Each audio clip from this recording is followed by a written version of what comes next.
মই আজি নাটকৰ যিখিনি সাম্ভাব্য প্ৰশ্ন উত্তৰ দি আছিলোঁ সেই চাৰিজন স্পেচিয়েলি চাৰিজন নাট্যকাৰৰ বিষয়ে যিটো হাইস্কুল টেটত লাগে অসমীয়াৰ সেই সাম্ভাব্য প্ৰশ্ন উত্তৰ আজি ছেকেণ্ড পাৰ্টটো মই দিব বিচাৰিছোঁ। আজি মই নাটকৰ পাৰ্টটো শেষ কৰি দিম।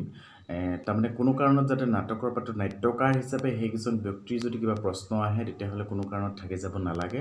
মই সেইমতে গোটেই প্ৰশ্নখিনি দিছোঁ আৰু ইয়াৰ উপৰিও কেনেবাকৈ এজন সাহিত্যিক হিচাপে যদি প্ৰশ্ন আহে আৰু এবাউট হিজ লাইফ তেতিয়াহ'লে কিন্তু আপোনালোকে মোৰ সেই আগৰ ভিডিঅ'কেইটা চাব। তাত গোটেই মানে কনচেপ্টটো নাট্যকাৰকেইজনৰ বিষয়ে গোটেই কনচেপ্টটো তাত আছে। গতিকে প্ৰথম কথা কনচেপ্টটো লাগিবই, সেইকাৰণে মই গোটেই কথাখিনি কোৱাৰ সেই ভিডিঅ'কেইটা বনোৱাৰ মূল কাৰণ কনচেপ্টটো লাগিবই, তেতিয়াহ'লে সুবিধা হয়, জানিবৰ বাবে সুবিধা হয়। আৰু মই প্ৰশ্নটো ডাইৰেক্ট এনচাৰ এইকাৰণেই দিছোঁ, পৰীক্ষাত যেনেকৈ MCQsবিলাক কি হয়, MCQsবিলাক এনেকুৱা হয় মানে খুব পাজল লগাই দিয়ে, এইটো হ'বনে এইটো হ'ব। গতিকে ডাইৰেক্ট আনচাৰ যদি আপোনালোকে মনত ৰাখি লয় তেতিয়াহ'লে কিন্তু উত্তৰটো কৰিবলৈ খুব সুবিধা হ'ব। সেইকাৰণে মই দিছোঁ তেনেকৈ।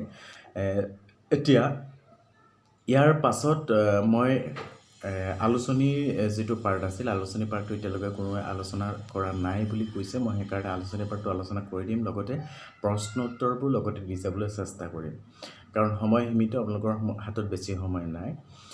এতিয়া মই এই প্ৰশ্নকেইটাৰ উত্তৰ যিকেইটা বাকী আছে মই কৈ দিব বিচাৰিছোঁ।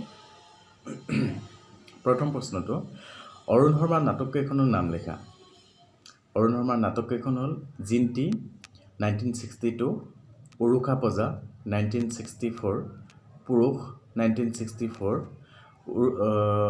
নিবাৰণ ভট্টাচাৰ্য 1971, আহাৰ 1972, বুৰঞ্জী পাঠ, চিঞৰ, অদিতিৰ আত্মকথা। এই তিনিখনৰ চনটো মই নাজানো আৰু আগৰ চনকেইটা দিয়াৰ এই কাৰণে, কাৰণ হয়তো কোন চনত প্ৰকাশ পাইছিলে সেইটো আহিব পাৰে, গতিকে চনকেইটা নোট কৰি থ'ব। তাৰপিছত এটা মষ্ট ইম্পৰ্টেণ্ট কুৱেশ্যন, অৰুণ শৰ্মাৰ সম্পূৰ্ণ উদ্ভৱ বা এপচাৰ্ট নাটকখনৰ নাম কি? এখন হ'ল আহাৰ 1972। আৰু ইয়াৰ লগতে অৰুণ শৰ্মাক উদ্ভৱ নাট্যকাৰ হিচাপে বা শ্ৰী নিবাৰণ ভট্টাচাৰ্যখনো উদ্ভৱ নাটক, এইকেইটা প্ৰশ্ন কিন্তু খুব মষ্ট ইম্পৰ্টেণ্ট প্ৰশ্ন, গতিকে ভালকৈ চাব। অতুল চন্দ্ৰ হাজৰিকাৰ অনুবাদ নাটক দুখনৰ নাম কি? এখন হ'ল অশ্ৰুতীৰ্থ, এখন অনুবাদ কৰিছিল কিং লিয়েৰ নামৰ এখন নাটকৰ পৰা। তাৰপিছত শ্বেক্সপিয়েৰৰ কিং লিয়েৰ। তাৰপিছত এখন বনিজ কোঁৱৰ, এখন মাৰ্চেণ্ট অফ ভেনিছ নাটকৰ পৰা অনুবাদ কৰা হৈছিলে বনিজ কোঁৱৰ। পিছৰ প্ৰশ্নটো, বনহংসী নাটক কোনে অনুবাদ কৰিছিলে? এইখন কৈছিলে সত্যপ্ৰসাদ বৰুৱাই। মূল আছিলে দ্য ৱাইল্ড ডাক, হেনৰি ইবছেনৰ এখন নাটক দ্য ৱাইল্ড ডাকৰ পৰা অনুবাদ কৰিছিলে সত্যপ্ৰসাদ বৰুৱাই। তাৰপিছত আহিল দে বা ন জানন্তী কোনে অনুবাদ কৰিছিলে? সেইখন কৰিছিলে সত্যপ্ৰসাদ বৰুৱাই। মূল আছিলে মুপাছাৰ নেকলেছ নামৰ, হয়তো এইটো এটা গল্পৰ পৰা কৰিছিল নেকি, মই নাজানো, কিন্তু আপোনালোকে নেকলেছ বুলিয়ে জানি থওক। নাটক নে গল্প সেইটো মই কনফাৰ্ম কৰিব নোৱাৰিম এতিয়া। অতুল চন্দ্ৰ হাজৰিকাৰ অনুবাদ কৰা শকুন্তলা নাটকখনৰ মূল কি? সেইটো হ'ল কালিদাসৰ অভিজ্ঞানম শকুন্তলম। এইটো কিন্তু আহিব পাৰে, Abhijnanam Shakuntalam. Most important question, Jyotiprasad আগৰৱালাৰ প্ৰথম নাটকখনৰ নাম কি? সেইখন হ'ল শোণিত কুঁৱৰী। তাৰপিছত আধুনিক অসমীয়া সাহিত্যৰ প্ৰথম পৌৰাণিক নাটকখনৰ নাম কি? সীতাহৰণ, ৰমাকান্ত চৌধুৰী সীতাহৰণ। তাৰপিছত এটা প্ৰশ্ন, মই তাৰমানে এই নাট্যকাৰ চাৰিজনৰ জন্ম চনটো জনাৰ খুবেই দৰকাৰ, হয়তো আহিব পাৰে। আৰু প্ৰশ্নটো এনেকৈও আহিব পাৰে যে অতুল চন্দ্ৰ হাজৰিকা, জ্যোতিপ্ৰসাদ আগৰৱালা, সত্যপ্ৰসাদ বৰুৱা, অৰুণ শৰ্মা, এওঁলোকৰ ভিতৰত দুজন একে বয়সৰ, কোন সেই দুজন? উত্তৰটো হ'ব অতুল চন্দ্ৰ হাজৰিকা আৰু জ্যোতিপ্ৰসাদ আগৰৱালা। তেওঁলোকে 1903 চনৰ জন্মগ্ৰহণ কৰিছিলে, একে সমবয়সৰ। তাৰপিছত সত্যপ্ৰসাদ বৰুৱা 1919 চনত, অৰুণ শৰ্মা 1931 চনত। পিছৰ প্ৰশ্নটো হ'ল, অতুল চন্দ্ৰ হাজৰিকাই কোনখন নাট্যগ্ৰন্থৰ বাবে সাহিত্য একাডেমী বঁটা পাইছিল? মষ্ট ইম্পৰ্টেণ্ট কুৱেশ্যন, এইটো আহিব পাৰে। এইটো হ'ল মঞ্চলেখা, নাট্য সম্পৰ্কীয় এখন গ্ৰন্থ, মঞ্চলেখা 1967 চনত পাইছিলে, চনটোও মনত ৰাখিব। তাৰপিছৰ প্ৰশ্নটো, নাৰীক পুৰুষৰ লগত অভিনয় কৰোৱাৰ ক্ষেত্ৰত ভূমিকা লোৱা নাট্যকাৰজন কোন?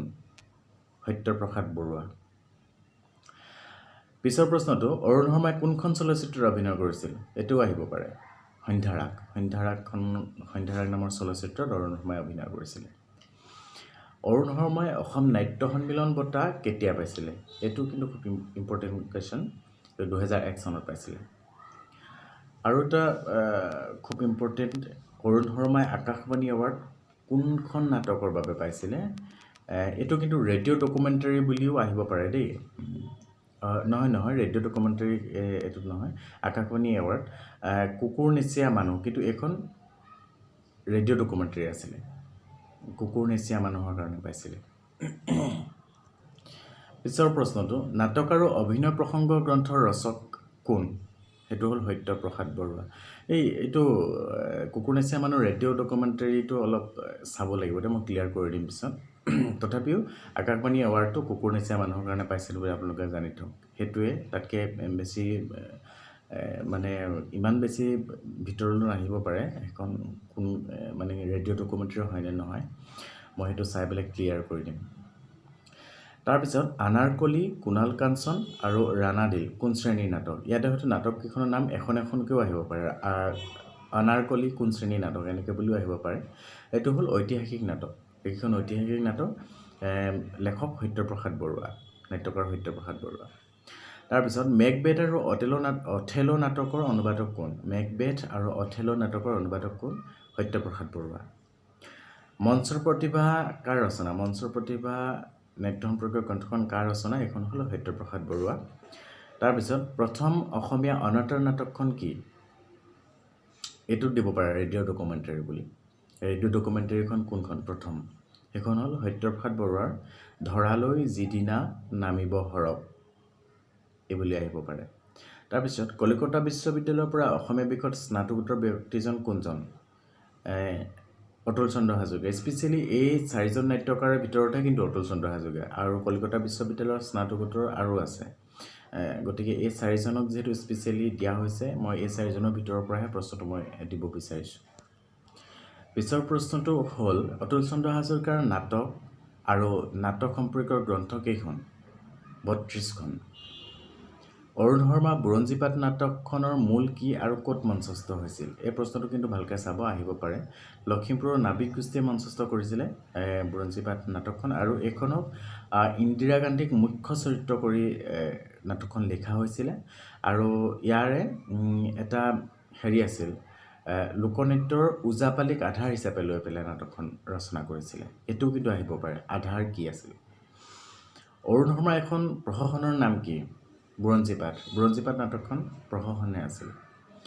অৰুণ শৰ্মাৰ চিত্ৰলেখা নাটকখন কেতিয়া প্ৰকাশ হৈছিল? এইটো কিন্তু খুব ইম্পৰ্টেণ্ট কুৱেশ্যন। এইখন 2008 চনত গৰিয়সীত প্ৰকাশ পাইছিল।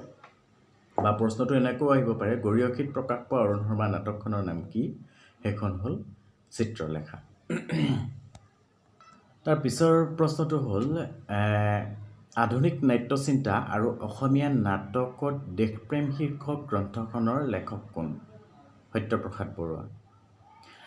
গতিকে আজিলৈ এইখিনি, আৰু নাটক সম্পৰ্কীয় এইখিনি খুব মই ইম্পৰ্টেণ্ট প্ৰশ্নোত্তৰ বুলি ভাবোঁ। আৰু ইয়াৰ পৰা হয়তো আহিব, আগৰ পাৰ্টটো চাব, আৰু লেকচাৰকেইটা কিন্তু আপোনালোকে চাই ল'ব, কাৰণ কনচেপ্টটো ক্লিয়াৰ লাগিব, তেতিয়াহ'লে আপোনালোকৰ সুবিধা হ'ব। আৰু যিহেতু ইয়াৰে ভিতৰত ঔপন্যাসিকো আছে, তেতিয়াহ'লে ঔপন্যাসিক হিচাপেও কিন্তু স্পেচিয়েলি এচিভমেণ্ট উপন্যাসৰ কাৰণে যদি পাইছে, সেইটো প্ৰশ্নও কিন্তু কাটি দিব পাৰে। তেতিয়া আপোনালোকে আগৰ ভিডিঅ'কেইটাত পাব, চাই ল'ব, আৰু জন্ম তাৰিখকেইটা ভালকৈ মনত ৰাখিব। নাটকৰ ইমানতে সামৰিলোঁ, আৰু যদি আপোনালোকৰ কিবা ডাউটছ থাকে মোক কমেণ্ট কৰিলে মই ক্লিয়াৰ কৰিবলৈ চেষ্টা কৰিম। ইয়াৰ পিছত মই এটা কাম কৰিম, আলোচনীৰ বিষয়ে আলোচনা কৰিম, আৰু লগে লগে প্ৰশ্নোত্তৰ দি যাবলৈ চেষ্টা কৰিম, কাৰণ সময় নাই। আপোনালোকে যদি ভিডিঅ'টোৰ পৰা কিবা সহায় পাইছে, লাইক, কমেণ্ট, শ্বেয়াৰ কৰি পেলাই, লগতে ছাবস্ক্ৰাইব কৰি পেলাই মোক উৎসাহ জনাব বুলি মই আশা ৰাখিলোঁ। ধন্যবাদ।